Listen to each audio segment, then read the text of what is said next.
Hey guys, welcome back. I'm Laura Wilkie with Down Home with Lemon Pie, and can you believe it is almost Valentine's Day, the middle of February?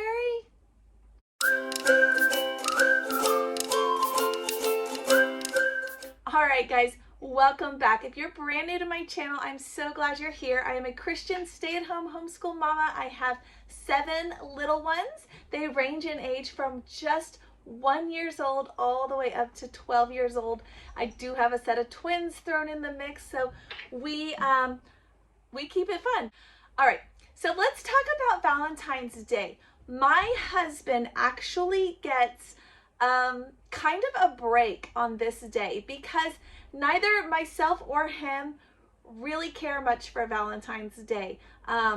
It's not something that has ever been really significant in my life. It's not something that I've ever really looked forward to.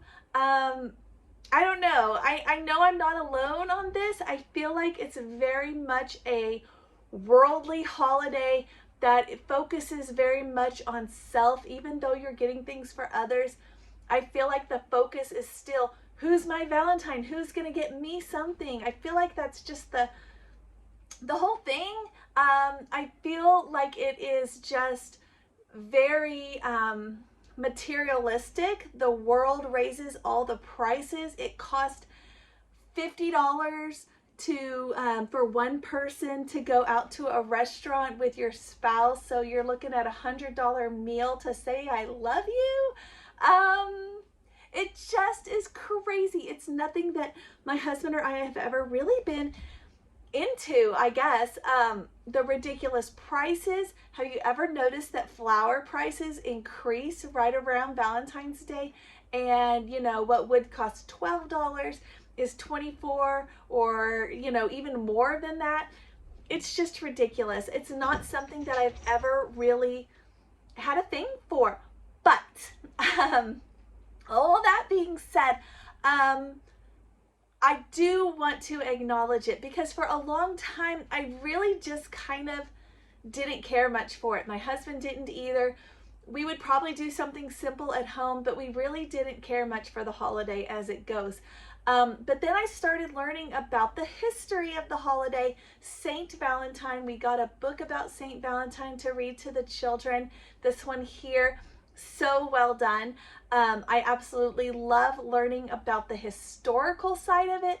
I love putting a focus on God during this time, God's love for us. I mean, he died on the cross for us.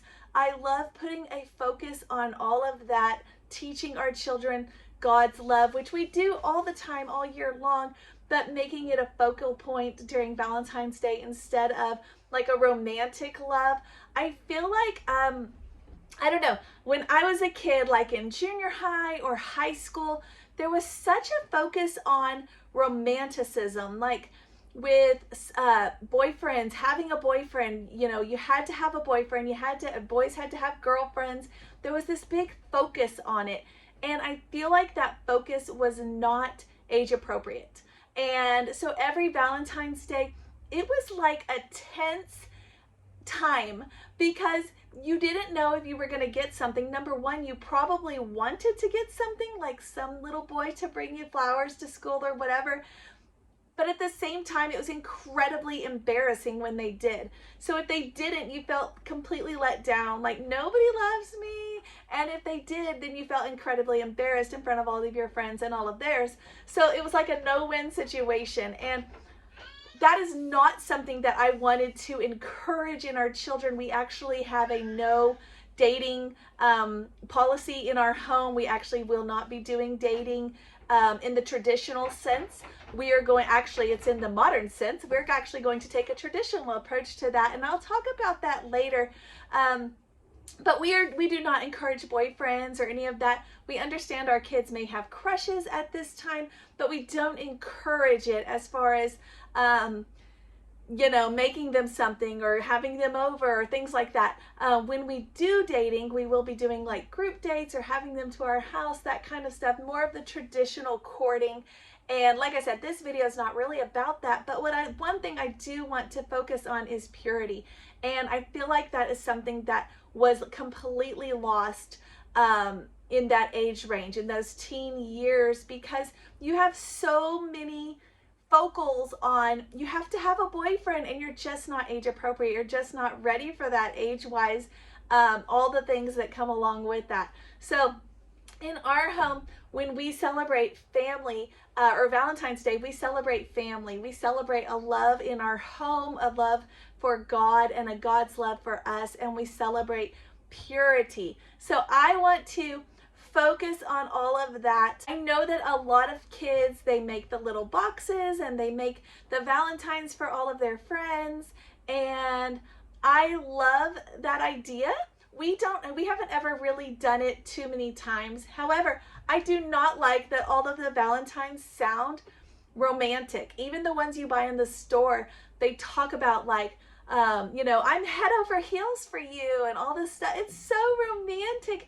And I feel like our kids are just not ready for that kind of pressure. And it's like those are all they have to choose from. They have 4 designs in the box to pick from, and they all say something really vaguely similar, except for one that says Happy Valentine's Day, but they have to give the others to somebody because they have to use them. So it's just a really awkward time for kids and for adults.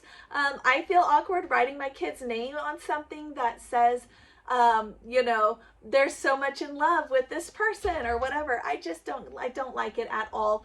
I don't know if you feel the same way. So in our home a few years back, like I said, we started doing a focus on God, a focus on the history of Saint Valentine, who was actually a Christian martyr, and a focus on purity. So I do not want to just skip the holiday. For a long time, we kind of, not entirely, but we kind of just glazed right over it. And my kids started realizing and asking about it. And of course, to kids, sometimes in their small minds, they are just seeing the candy and the cookies, and we don't get to do the candy and the cookies. So I didn't want to take that away, because sometimes when we remove too much in the modern world from our lives, sometimes those are the things that our kids strive for in the future. Those are the things that they chase after because they felt like they were deprived of something. So I didn't want to completely remove the holiday. I just want to refocus the holiday. And I'm going to give you guys some ideas if you want to share some of these with your own family and take part in it in a new fashion, a new way that focuses on God, focuses on purity, and kind of removes that awkward romanticism, materialistic focus that is so common in today's world. So some of the things that we like to do, of course, we like to do fun foods during Valentine's Day. We make the red tinted heart-shaped pancakes, because if you've been following me for a while, you know that I make holiday fun pancakes all year long in fun shapes and fun colors. And that is one that we like to do as well. We do also like to get a cookie cutter that is a heart shape and make sandwiches, even simple ones, meat and cheese, peanut butter and jelly, cucumber and cream cheese, whatever, and cut them out in little heart shapes just to be fun and sweet. It's just a good time also to do some fun pink and red goodies. So I do pick up sprinkles at Christmas time in green and red, and then I use those red, add pink to it at Valentine's Day, and then right around the corner is St. Patrick's Day, and we get to use the green. So I love spending, having thrifty ways to take those supplies and kind of spread them out. That is actually a common thing in Victorian times. If you have been following me for at least a couple months, you know that we've been studying a lot of that, and that was something that they did. They didn't necessarily go to Walmart or Dollar Tree and load up their cart with $50 worth of decorations every holiday, and then throw them all over their house, like Valentine's Day just threw up all over your house, and then move forward for the next holiday. They didn't actually do that. They did a lot of handmade, a lot of things that they could carry on through the holidays or share. Like a red tablecloth would go well at Christmas and Valentine's Day, those kinds of things. So just ways to kind of save money at the same time. One thing that we're going to do differently this year is something that my second son, he is my 7-year-old, has requested. He loves, and I do too, he must get this from me. I absolutely love the cookie cakes, and I'd love to buy the cookie dough. I could totally make it at home, but right now I do not have my stand mixer because it is in storage, and it's so sad. So we are living in our RV, so it is so sad I don't have all of my normal things, but I will buy the tube of cookie dough, roll that sucker out into one large cookie, kind of shape the top so it is a heart, chocolate chip of course, and we'll bake that, and then we'll add probably some red or white trim or something around it and frosting and some sprinkles, and make a fun dessert for us to enjoy. He does love those, I love those, so why not do it? That's probably what we're going to do. We will probably also, we've done this a lot of times in the past, cut out hearts, kind of have a heart cutting day, and let the kids practice those craft skills and hang up hearts around the house with Bible verses all written on them, or references, or just even simple things like God loves you, those kinds of things, and hang them up just to add some fun decor. Everybody likes to get the chocolate hearts. That's like a main thing for this time of year, the box of chocolates, and everybody wants that. So how do we do that in our home? We have 7 little ones. We are not buying a giant box of chocolates for each child, but our kids do want to take part in that. So what do? We actually buy the small ones. They cost about $1, although this year they may go up, and they're at Walmart. They're small size. They have like 4 pieces of chocolate in them. The kids love them, and they have cute little pictures on them, dinosaurs or teddy bears or flowers or whatever, and we do those. They each get their own. Or something else that we have done is bought one of the great big ones for our family to share and enjoy, because sometimes after the kids go to bed or any other time we can sneak it, mommy and daddy want a small little piece of chocolate as well. Shh, don't tell my kids that. Okay, so of course I'm going to have a book list for you guys. At the end of this video, I'm going to share with you guys our Valentine book list, and it does have some great options for purity books. So I do want to share that with you guys as well. But before I get to that, I want to talk about some fun activities that we have, or that we have done in the past to celebrate this time of year. One of them is candy heart activities. We do a lot of those in our along with our homeschool stuff. There's silly little candy phrases on them that we all get a good laugh at, but if you get on Google or you get on Pinterest and you put candy heart activities or candy heart science, there are all kinds of fun ways to play with candy hearts. Another year we did take a pipe cleaner and we twisted it around into the shape of a heart, and we made rock crystals on it. That was super fun. We did them in red tinted water. The kids loved that. They were little bitty, but they enjoyed doing that as well. Just fun ways to kind of add an activity after you've discussed God's love. One thing we probably, or one thing that we have focused on in more recent years, via some encouragement from another good mom friend of mine, and her little boy is around the same age as my 2 boys that are 8 and 7. Her little boy, I think, is around 6 or 7. And she mentioned something that I just hadn't even considered. And it was something that her son had pointed out when they were somewhere. It was a lady, and she was dressed in a particularly inappropriate way. And she wanted to teach her son you know, about purity and about goodness. Our boys are encouraged to divert their eyes when a lady is dressed inappropriately or is showing her skin, or even in the stores when we happen to walk past the underwear rows or whatever, the bras, the signage with the ladies in their bras and panties. Our boys just do not need to have all of that thrown in their faces. So they are taught from an early age, from these years, these kindergarten, preschool, first grade years, to divert their eyes and to not look at a lady who may be dressed inappropriately, no matter how much she is flaunting that in front of them.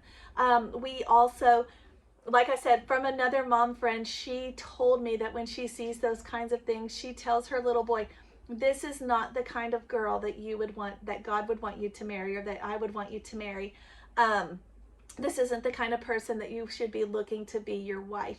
And just teaching and cementing those ideas into their minds from a young age, before the world takes over their hearts, before the world envelops them with just all of these impure thoughts and impure urges that are going to come their way. We just want to have already armed them. So I thought it was a really great way for her to address it and for her to approach it. So we do the same thing. I talk about that when the girls point out a boy that has, you know, is dressed like a girl, or a boy who is very feminine, or a boy who is very inappropriately dressed, maybe has crazy hair or things that we wouldn't typically want for our children.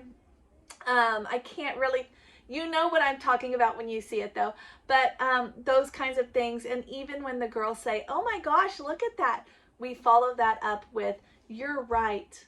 Those feelings that you feel are right, and that is not the kind of person we would want you to marry. That's not somebody you should be seeking. So they always understand that. Okay, so some other fun activities we like to do. We have done family game nights. You know we do that a lot. Movie nights as a family, those are fun. But if you want something new and different, special for Valentine's Day, some ideas are fondue with your family, doing special acts of love for your family. Maybe each person chooses, like at Christmas time, where you draw a name out of a hat and you do something special for that person, an act of love, like a selfless act. Not necessarily just, you know, scribbling on a piece of paper on a red heart, I love you, but something maybe helping them with their chores for the day, or something that is actually taking time out of their personal life so that it actually has a sacrifice with it. Something we're going to do this year, we're going to go bowling as a family, and also with some friends from the church. We're excited about that.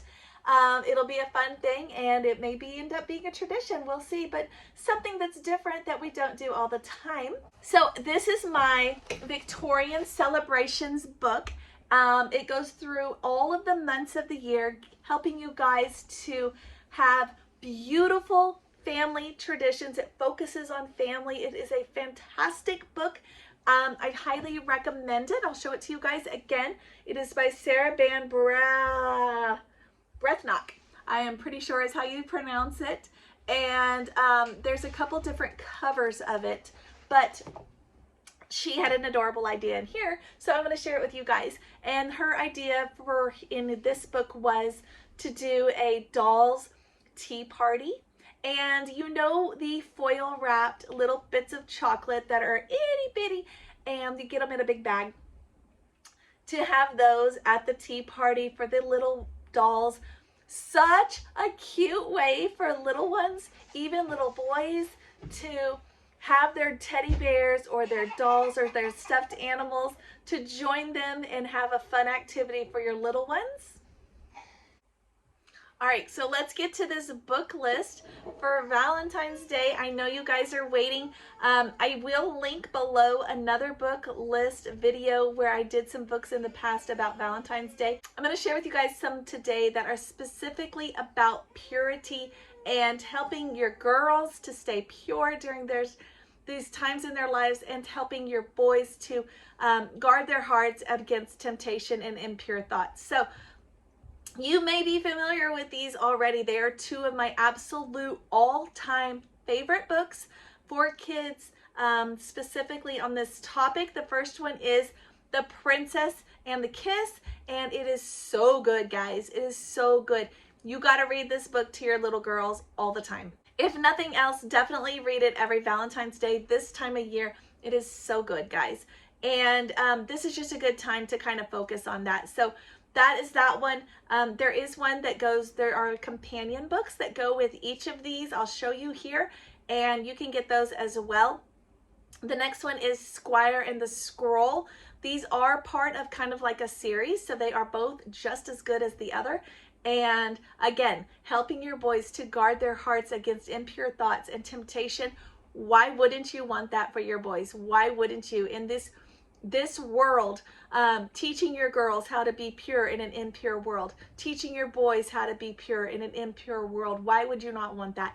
So this is just a great time to emphasize that during Valentine's Day, during this time of year when it is just thrown at your face everywhere you go.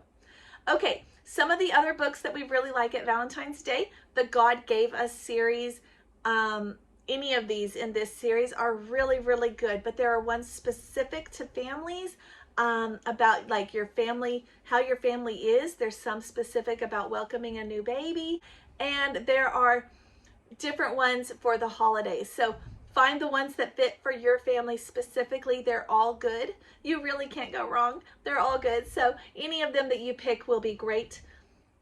I also like to find books at this time of year that focus on God's love. Simple books that focus on God's love, not necessarily making and receiving Valentines or throwing a Valentine's Day party, not that kind of idea, but I like to find books that focus on God's love. I'm showing you guys some here to give you an idea of what I'm talking about, but there are so many out there, and I don't have my whole book collection here in the RV to share them all with you guys, but these are just some from the top of my head that we have enjoyed and that we have liked to have. So I hope that this has been helpful for you guys. I hope that you leave me comments and tell me all about the fun things that you guys are doing. If you want to participate, this is Mother Culture Monday. We do want to have moms and families that are strong and are building strong moms and families for the future. So if you want to communicate and follow along, add the tag Mother Culture Monday to your personal video, add it online, tag me on Instagram or Facebook. I will go and watch it, and I will share it with my own community and encourage them to watch it as well. Thank you guys for sharing Mother Culture Monday with me. I am so excited that you followed along and that you came, and that's what we're doing for Valentine's Day. If you haven't already, definitely don't forget to like, subscribe, share, and comment all of the videos where you can. I am actually not allowed to post the videos or share them in other homeschool groups, like on Facebook or somewhere. So if you will do that for me, I would greatly appreciate it, because they have all these self-promotion rules that I can't share them. So, but you can. So if you will do that for me, I'd greatly appreciate it, and I will see you guys next time.